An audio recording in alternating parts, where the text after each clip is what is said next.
Party, NCP, গণ অধিকার পরিষদ, যে আমরা একটা তৃতীয় ধারার জোট তৈরি করতে পারি কিনা।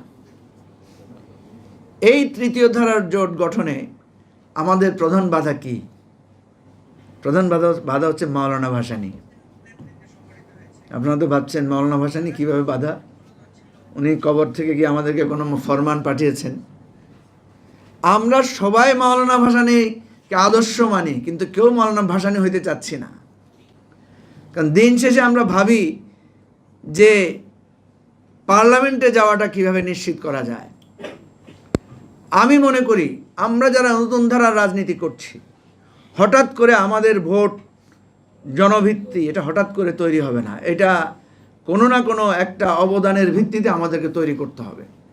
এবং আপনারা জানি না যে আমাদের আসলে জনভিত্তি কী। কারণ আমি যদি আমার দলের কথা বলি, আমার দল তো এই প্রথম, আমি কোনো ভোটেই তো অংশগ্রহণ করি না। এবারই হবে আমাদের প্রথম ভোট। গত 15 বছরে তো আমি মনে করি আপনারা কেউই নির্বাচনে অংশ নেন নাই। মান্না ভাই অংশ নেন নাই, বাবলু ভাইও নেন নাই, সাইফুল ভাইও নেন নাই, সাকিব ভাইও নেন নাই, তানিয়া ভাবিও নেন নাই। আমরা কেউ তো আসলে 15 বছর কোনো নির্বাচন অংশগ্রহণ করি নাই।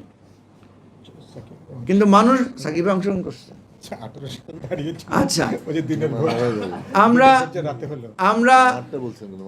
আমরা যেটা বলতে চাচ্ছি, আসলে তো ভোট তো হয় নাই। কেউ দাঁড়িয়েছে না দাঁড়িয়েছে এটা প্রসঙ্গ না, ভোটই তো হয় নাই।